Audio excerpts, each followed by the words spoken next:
absolutely right. Time for your AT&T wake-up call. Raptors beat the Bucks in Game 5 to take a 3-2 series lead. Kawhi Leonard was seemingly unbothered by his nagging leg injuries. 35 points, 15 in the fourth quarter.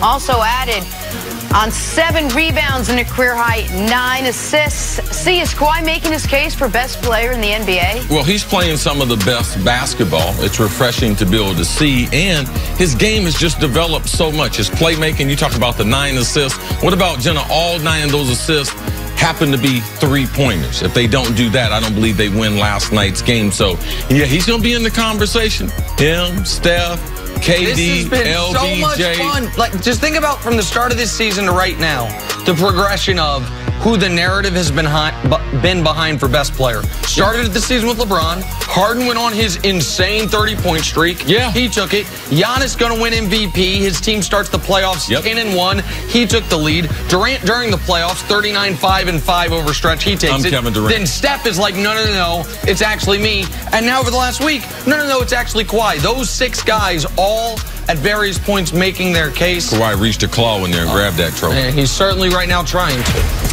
The All-NBA teams were announced. Here we go. First team, Giannis, Harden, Steph, Paul George, Nikola Jokic. The second team, Joel Embiid, KD, Dame Lillard, Kawhi, and Kyrie. And third team, Russell Westbrook, Blake Griffin, Rudy Gobert, Kemba Walker, and LeBron James. LeBron, by the way, his 11-year run on the first team comes to an end. Notably absent from all 3 teams, Klay Thompson. Nick, did they get this right? NBA media did an exceptional job with this. There was going to be Beal, Kemba, Klay. 2 of those 3 were going to be odd man out. It ended up being Beal and Klay. And then at the forward spot, LaMarcus Aldridge, you could make a case for him. It was going to be a tough case. You're going to have to leave off either Blake or LeBron. LeBron, his streak does get snapped. He does, however, tie Kareem and Kobe for the most overall All-NBA selections. I've been campaigning for a vote, see?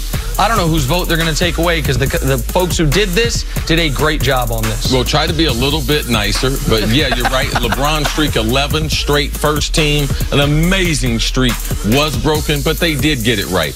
Those guys at the bottom, especially as far as the guards, Kemba, and we talk about Bradley Beal. Look how many games did they win compared to Klay. So the people that want to argue for Klay, do you want a winner or do you want guys that had outstanding seasons even though their team didn't have outstanding seasons? That would be the argument. Correct. All right, finally, Jimmy Butler.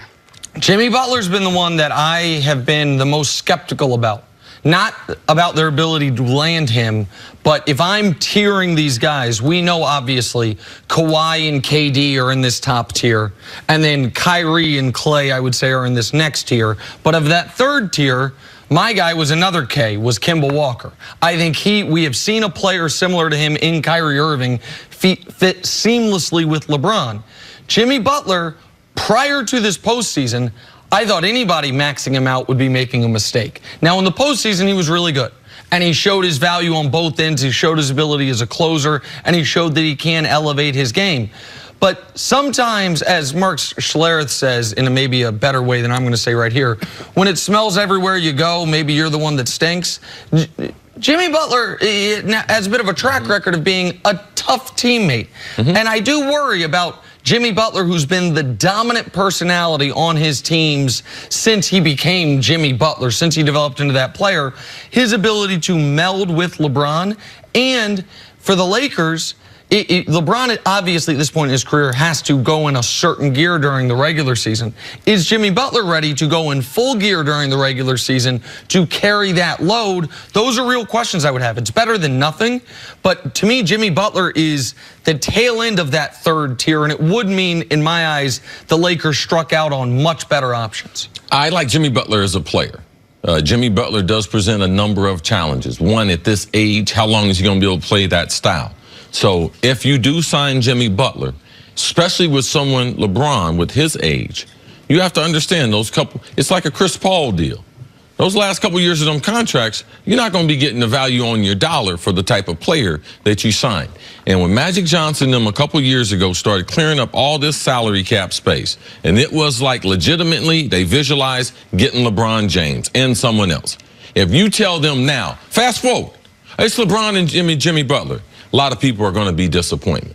LeBron James and his camp, they should be disappointment. But they need to prepare themselves for a plan B and a plan C, because LA is just not the destination that it used to be. And what's happened this offseason, to me, has just made it even more clear that, man, the Clippers are really viable in the same building without the chaos. Man, going to New York. If Kawhi's not going to go to LA, if he wants to stay in North America, why would he stay in a bigger city in New York compared to Toronto? So I just believe everything that's going on, I believe it's going to be a tough offseason for the Lakers. Plan B and C is not generally something that's in the Lakers' cards, as we've seen the last couple of months.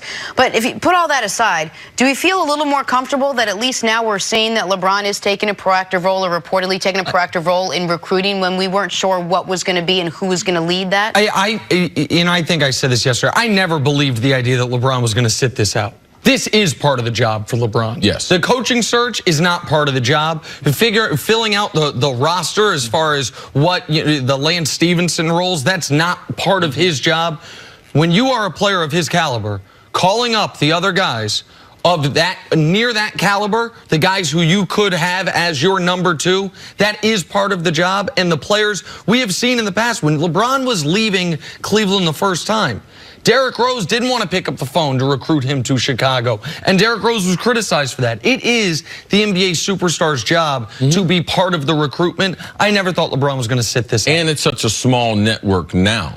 You know, Chris Broussard might not have KD's number, but LeBron, he's got his number and everyone else's number. LeBron would be naive to idiotic if he wasn't making these phone calls, because the other players are talking.